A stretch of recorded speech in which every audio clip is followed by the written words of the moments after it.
지난 주일 오후에 우리 청년들과 함께 스페셜 데이를 맞이해서 기적이라는 영화 관람을 했어요. 근데 생각지도 않았는데 굉장히 스토리 구성이 잘 돼 있고 또 연기력이 참 좋아서 가정 영화로 이렇게 추천하게 되는데요. 제 옆에서 같이 영화를 보고 있어서 한 여인이 있었는데 영화 중간중간에 울고 웃어서 제가 좀 민망을 했습니다. 근데 그만큼 좋았다라는 것이죠. 특별히 제가 우리 아버지와 아들이 같이 보면 참 좋을 것 같아요. 소통도 되고. 그래서 이번 연휴 기간에 좀 적극적으로 추천합니다. 우리 청년들이 이렇게 영화를 관람한 다음에 이렇게 셀별로 이렇게 식사를 하러 가는데 다 지인들이 추천해준 맛집에 가서 식사를 하고 온 다음에 우리가 간 데가 참 맛있었다고 막 자랑하는 얘기를 듣게 됐습니다. 우리는요, 내가 뭔가 좋은 걸 보거나 먹으면 전해주고 싶죠. 그래서 내가 좋은 맛집을 알면 다음에 우리 부모님 모시고 또 우리 가족과 함께 여기를 갔으면 좋겠다. 여기 너무 좋던데 꼭 가고 싶다라는 그런 마음이 생기는 거와 마찬가지죠.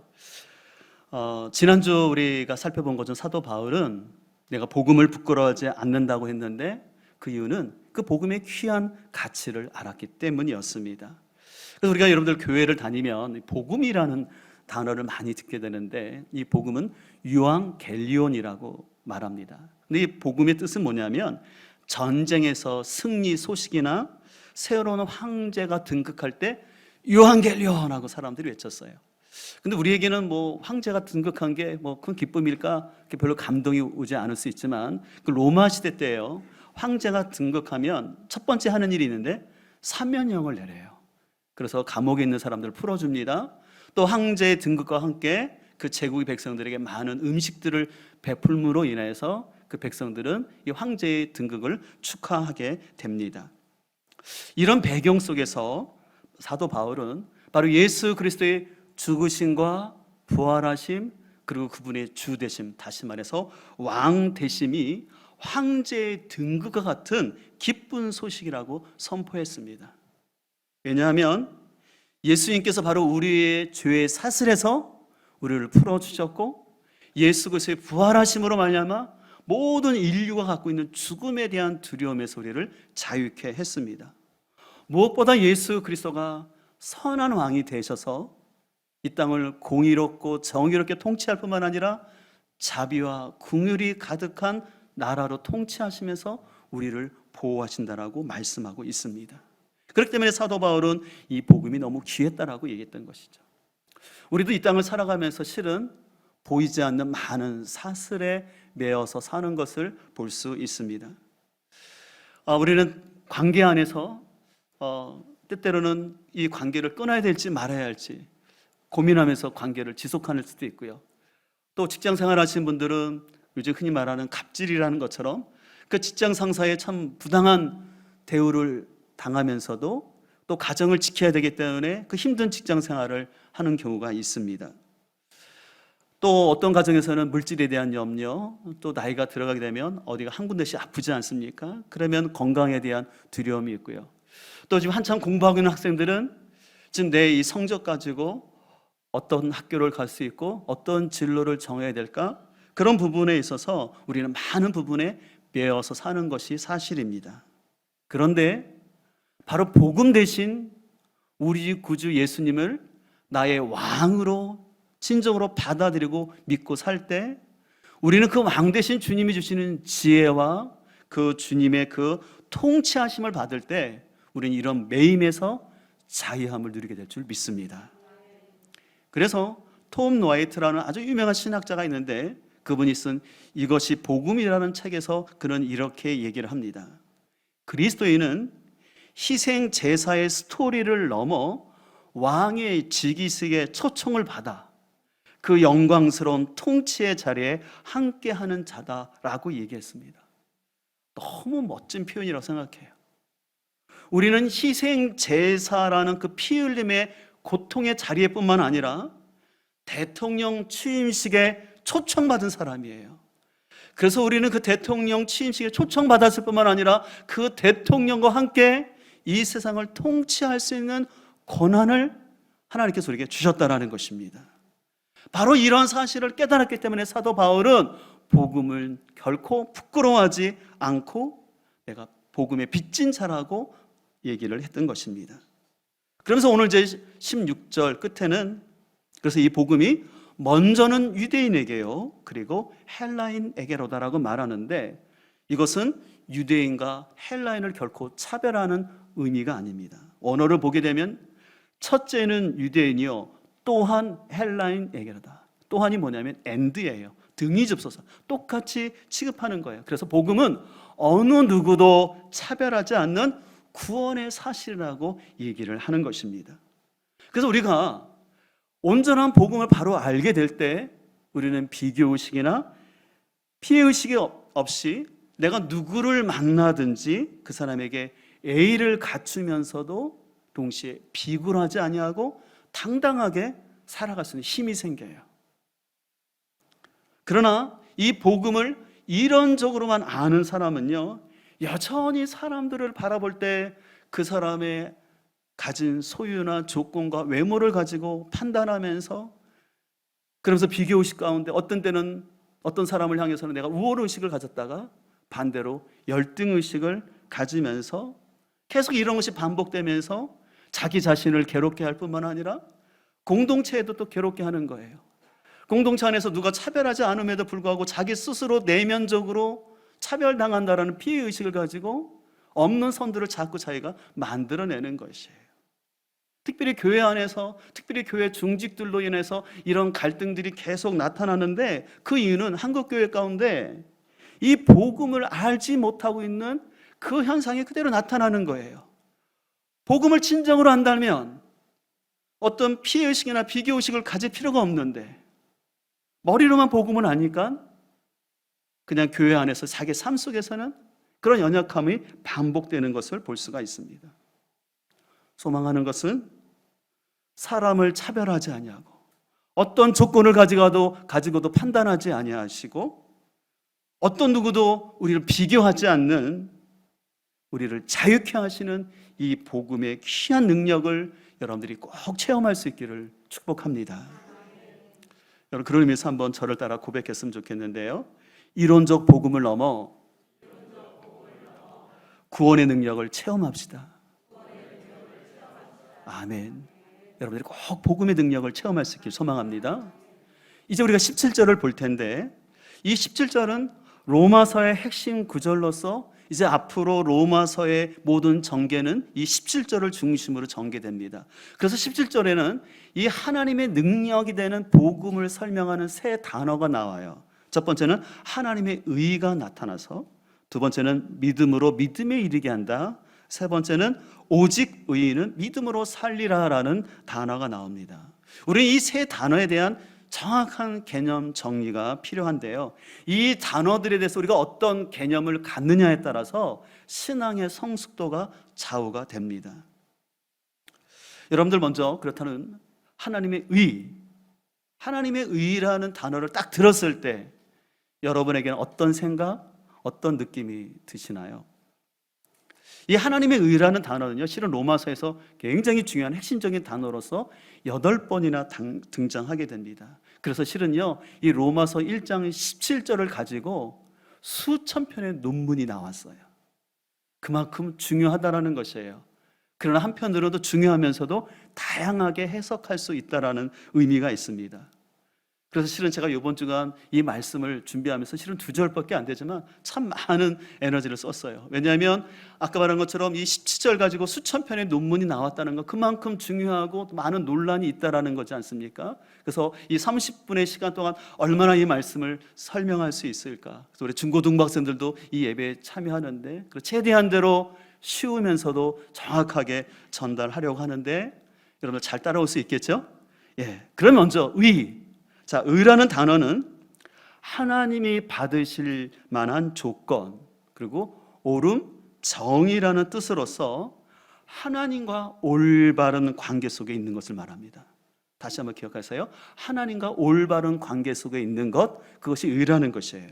근데 이 의라는 단어가 구약 시대에는 어떤 의미로 사용되냐면 언약 관계 안에서 신실함이 있을 때 의라고 사용했어요. 여러분 아시는 것처럼 하나님께서 아브라함을 선택하시고 부르셨지요. 그리고 그와 언약을 맺습니다. 그래서 내가 나의 말을 잘 지키면 내가 모든 민족 위에 뛰어난 민족 되도록 너를 복의 근원 되겠다고 말씀하셨지요.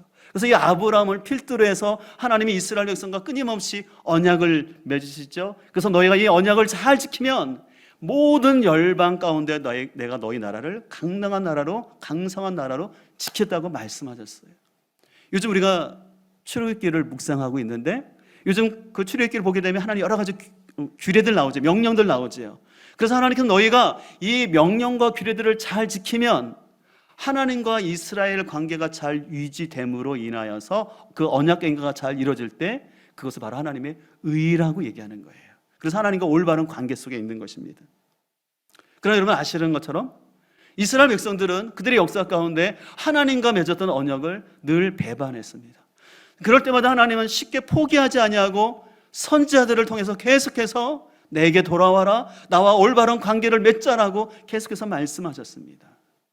그러다가 이제 신약 시대가 왔을 때 인간들이 더 이상 율법을 가지고 하나님과의 올바른 관계에 있지 못하자 하나님이 인간이 되셔서 그리고 인간으로 오신 예수님께서 그 십자가에서 죽으심으로 우리의 죄를 용서하심을 알려마 하나님과 우리와의 관계를 회복시켜 주셨습니다.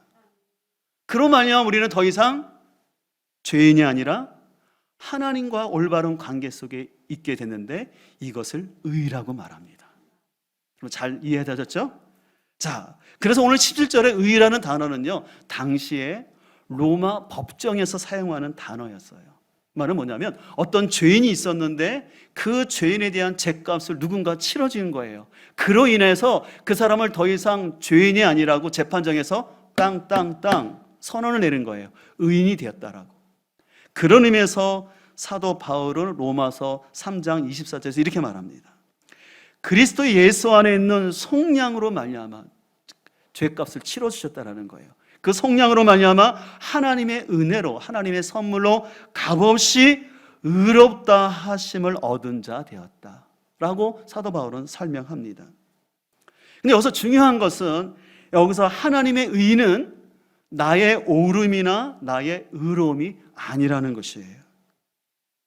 여기서 말하는 하나님의 의는 뭐냐면 하나님의 신실하신 성품과 우리 구주 예수님의 순종으로 말미암아 우리를 의롭다고 선언해 주신 것이 의라는 뜻입니다.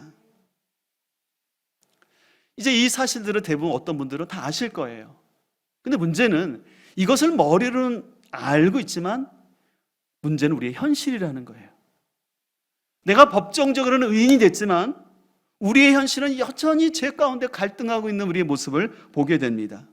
그래서 이처럼 우리가 함께 예배 드릴 때는 내가 하나님의 자녀이고 의인이라는 생각이 들지만 교회 밖에 나가서 내가 직장 생활하고 여러 사람과의 관계 속에서 죄의 유혹과 또 이런저런 인간관계 문제 가운데 있을 때 우리는 나의 자신에서 많이 갈등하는 것이 현실입니다. 저는 이런 관계를 좀 여러분들에게 좀 영어 단어로 좀 설명을 하려고 하는데요.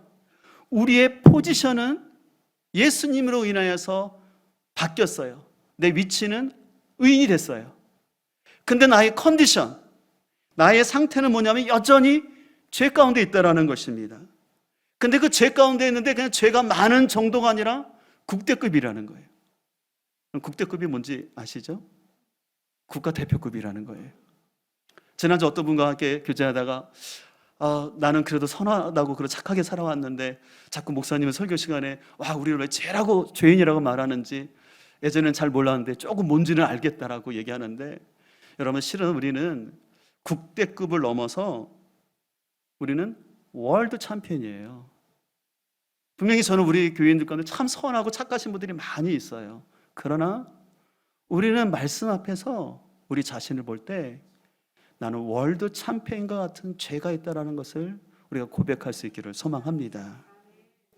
그래서 우리가 늘 주일 대표 기도 가운데 빠지지 않는 표현이 있지 않습니까? 마음은 원이로되 하나님의 말씀으로 살지 못했습니다라는 그런 회개의 기도를 합니다. 그러나 우리는 여기서 기억할 것은 하나님은 우리의 컨디션에 따라서 구원하신 것이 아니라 복음 대신 예수 그리스도 안에서 우리의 포지션을 바꿔주셨다는 사실입니다.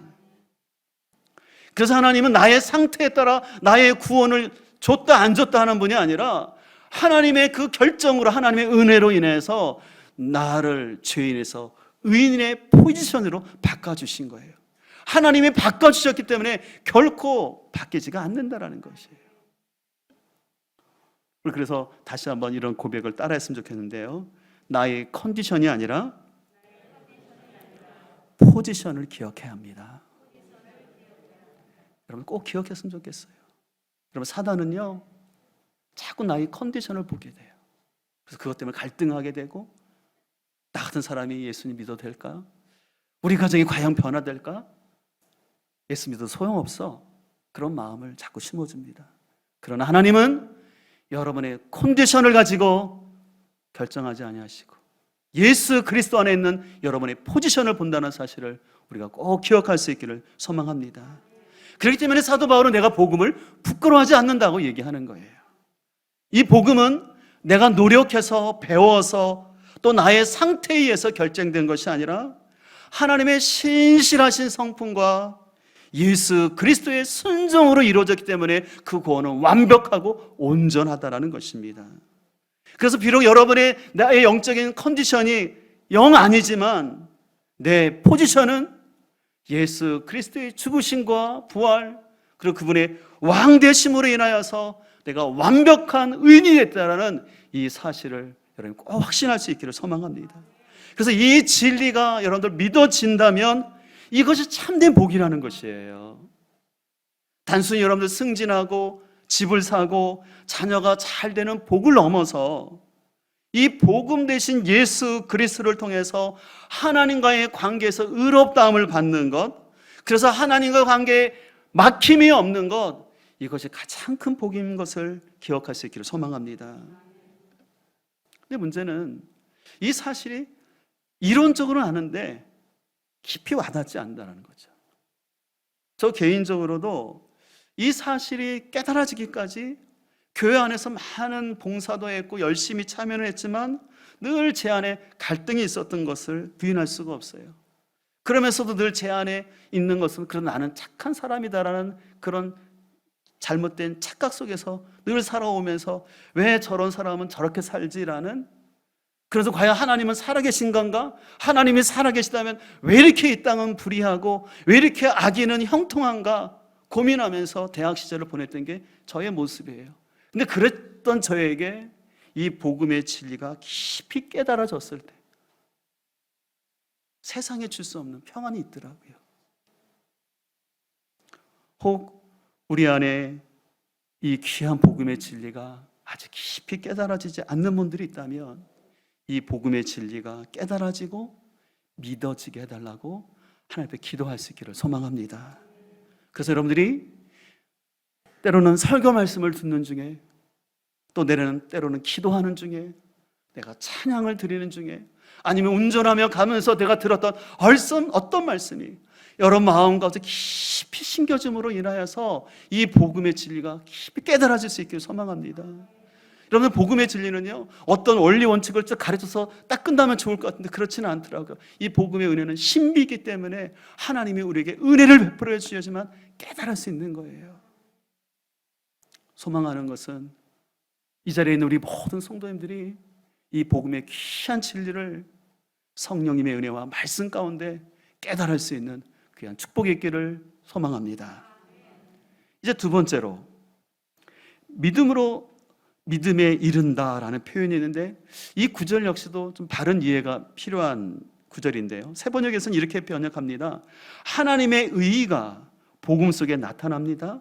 이 일은 오직 믿음에 근거하여 일어납니다.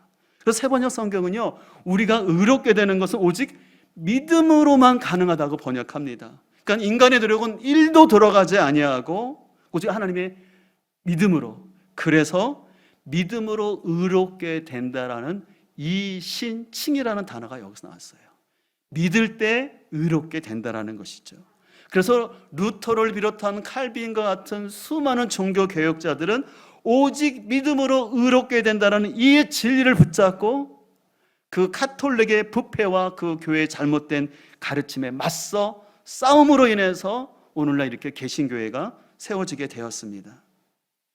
그런데 여기서 오직 믿음으로 의롭고 된다고 말할 때 믿음은 잘 기억할 것은 단순한 어떤 성경 사실에 대한 정보나 지식이 아니고 또한 동일하게 입술의 고백도 아니라는 것이에요. 왜냐하면 믿음이라는 단어를 피스티스라고 하는데요, 이 피스티스는 진리에 대한 확신이라는 뜻과 함께 신실함, 충실, 성실이라는 단어가 있어요. 쉽게 말해서 여러분, 부부간에 믿음이 있다는 것은 뭡니까? 내가 결혼이라는 언약 관계에 있기 때문에 인해서 때때로 나에게 어떤 이성의 유혹이 올 수 있지만, 그러나 하나님과의 언약 관계이기 때문에 서로의 순결을 지키고, 또 아까 말한 것처럼 직장 생활에 어려움이 있음에도 불구하고 자신의 자리를 신실하게 지킬 때 그 가정 부부를 향해서 믿음이 있다라고 얘기하는 거죠. 또 우리가 어떤 인간관계나 또 직장 생활 가운데서 저 사람은 믿을 만한 사람이야 라고 말할 때 그 사람은 어떤 사람입니까? 어떤 인간관계를 할 때 자신의 이익에 따라 이 사람과 친했다가 저 사람과 친했다가 또 처음에는 잘해줬다가 사람에게 어떤 사람은 또 인사도 안 했다가 그렇게 변덕하지 않는다라는 거예요. 어떤 사람과 관계를 맺으면 그 관계를 진실한 동기에서 시작해서 진실한 관계로 계속 나간다라는 거예요. 또 직장생활에서 일을 할 때 어떤 상사가 볼 때만 열심히 일하는 것이 아니라 그 상사가 보이지 않음에도 불구하고 하찮은 일임에도 불구하고 나에게 맡겨진 일을 잘 감당하는 사람을 향해서 우리는 뭐라고 말해요? 저 사람은 신실한 사람이야, 믿을 수 있는 사람이야 라고 말하는 것이죠. 그래서 여러분들, 우리는 믿음은 자꾸 어떤 관념이나 어떤 거 안 보이는 것을 막 믿는 거라고 생각하는 건데, 실은 그런 믿음도 있지만 믿음은 신실함이에요. 그래서 그 신실함이 있을 때 당연히 그 삶 속에 나타나는 건 순종이죠. 그래서 우리가 로마서 1장 5절에 봤던 말씀인데, 우리 로마서 1장 5절을 볼까요? 그로 말미암아 우리가 은혜와 사도의 직분을 받아 그의 이름을 위하여 모든 이방인 중에서 믿어 뭐하게 하나니? 그래서 말씀드린 거죠. 믿음의 결과는 뭐라고 그랬습니까? 순종이라고 말했어요. 그래서 순종이 없는 믿음은 올바른 믿음이 될 수 없다라는 것입니다. 그래서 우리 예수 그리스도께서 우리를 구원하시기 위해서 신실한 그 순종으로 말미암아 우리가 구원을 받았듯이, 우리는 그 왕 대신 예수님을 믿는다 하면 그 왕 대신 주님 앞에서 신실함으로 반응하는 것, 그것이 믿음이라는 거예요. 또한 믿음에서 믿음에 이른다라는 말씀의 의미는요, 내 신분의 변화는, 내 포지션은 예수님을 믿는 순간 단번에 이루어져요. 그러나 나의 성화의 시간은 오랜 시간이 걸린다라는 것입니다. 그렇기 때문에 인내가 필요한 거죠. 요즘 우리 금요 성령 집회 때 철로 역정을 통한 영적인 레슨들을 받고 있는데, 그 철로 역정에 나오는 주인 크리스찬이 있었는데, 그가 여정을 시작하면서 무거운 짐을 지고 가다가 십자가의 언덕에 도달합니다. 그 십자가의 언덕에 도달하는 순간 그 무거운 짐이 싹 풀어지는 거예요. 그러면서 천사가 나타나, 첫 번째 천사는 내 죄사함을 받았다. 두 번째 천사는 그가 입었던 누더기 옷을 갈아입히면서 새 옷을 입혀주셨습니다. 세 번째 천사는 그 이마에 인쳐주신 거예요. 바로 이것이 구원의 사건입니다. 그래서 구원을 받은 거예요. 근데 기억할 것은 지금 저 순례자가 십자가의 언덕에 도달했는데 그것은 순례 여정 가운데 20%밖에 안 된다는 거예요. 이 말은 뭡니까? 앞으로 80%의 순례 여정이 남아 있다는 것입니다. 그래서 이 80%의 순례 여정 가운데 필요한 게 성화의 과정인데, 그 가운데 역시 우리에게 필요한 것은 뭐냐면 복음의 진리를 붙잡는 것입니다. 그래서 우리 교회에서는 해마다 이 복음의 삶을 반복하는데, 그 이유는 이 성화라는 것은 단번에 이루어지지 않기 때문에 계속해서 알아야 되는 거예요.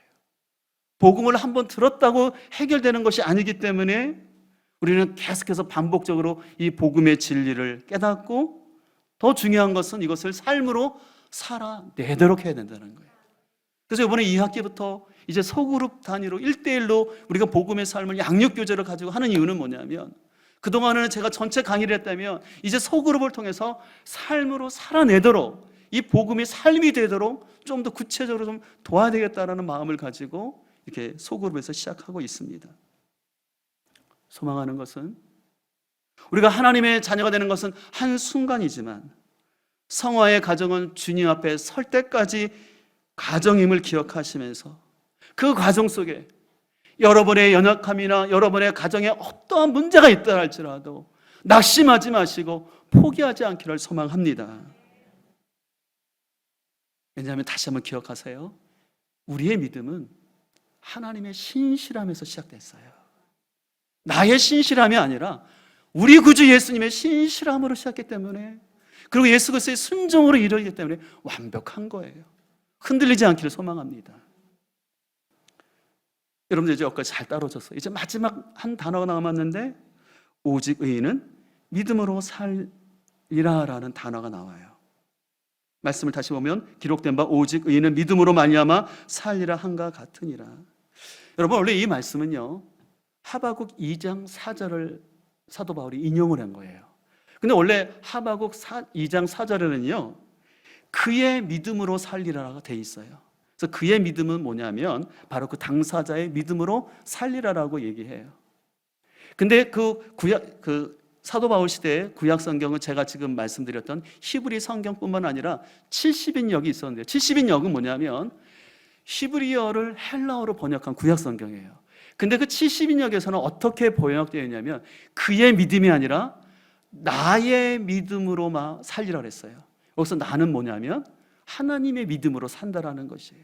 그래서 실은 학자들 간에 이걸 논쟁을 하는 거예요. 그의 믿음, 우리의 믿음이냐 아니면 하나님의 믿음이냐, 이런 논쟁이 있어요. 근데 사도 바울은요 그 말씀을 인용하면서 다 두 성경을 알고 있었거든요. 근데 나의 믿음도에서 나도 빼버리고 그의 또 빼버려요. 오직 믿음으로 살리라만 딱 얘기해요.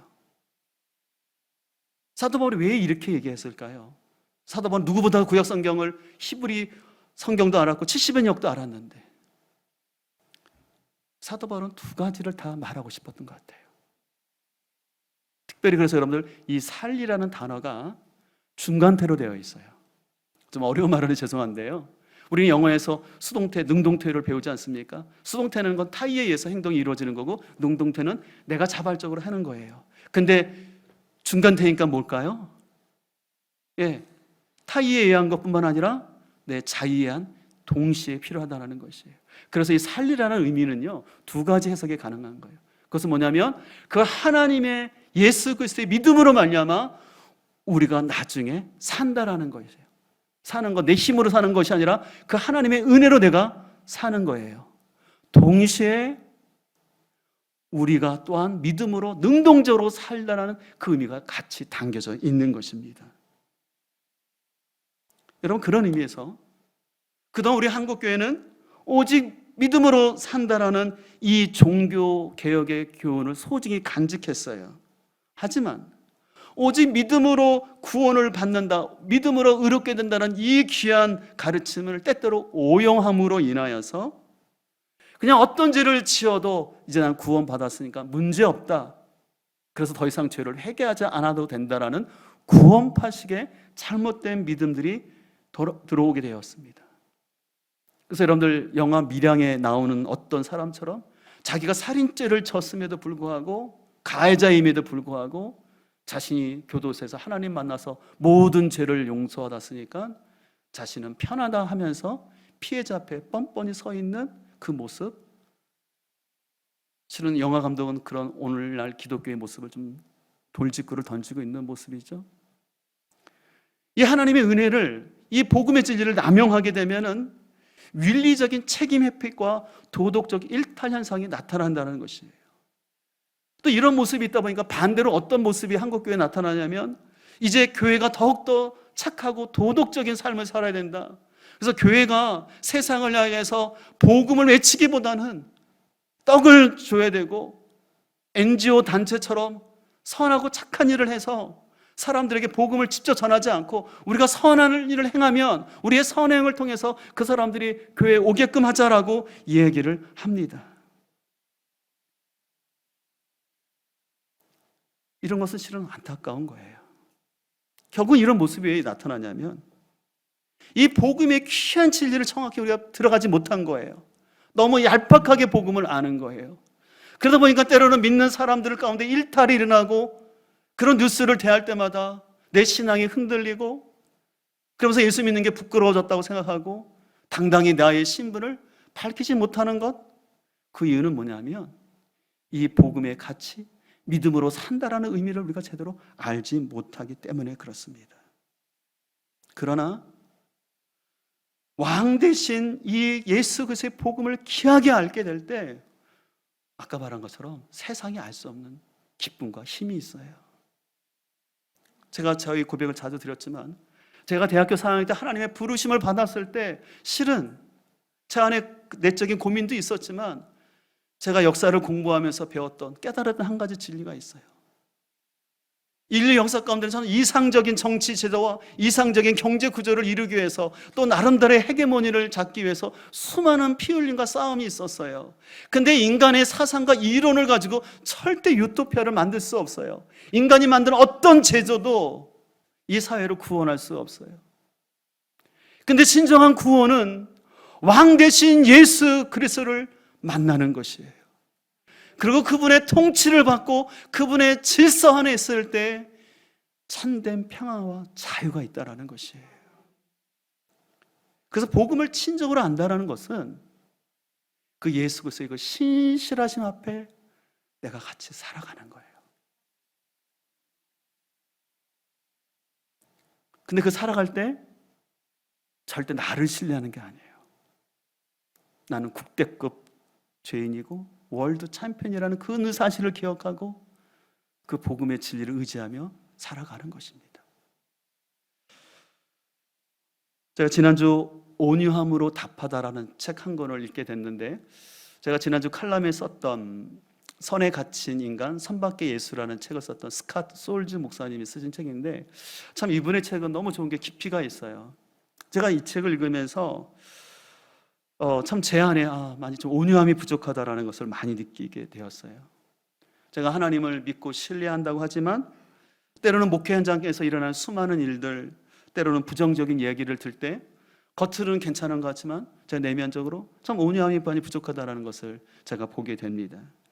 근데 이 책은요, 온유함이라는 것은 뭐냐면 그냥 겸손하고 마음이 부드러운 것이 아니라 하나님을 신뢰할 때 온유함이 시작된다라고 얘기합니다. 그래서 이렇게 얘기해요. 예수님은 상황을 뒤엎고 정의와 공의를 실현할 수 있는 권위와 권세가 있음에도 불구하고 온유하게 순종하셨다라는 것이에요. 예수님은 하나님이고 왕이시기 때문에 모든 상황을 바꿀 수 있는 힘과 권세가 있었다라는 거예요. 근데 그럼에도 불구하고 하나님 앞에 신실하게 십자가의 방법을 통해서 구원을 이루셨다는 것입니다. 그래서 제가 이 책을 읽으면서 그렇구나.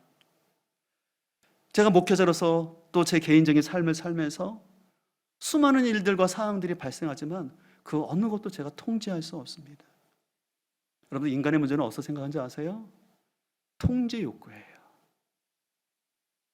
남편을, 아내를 내가 통제하려 하고 내 자녀들을 내가 통제하려는 가운데 나타나는데 근데 그 통제의 마음이 아니라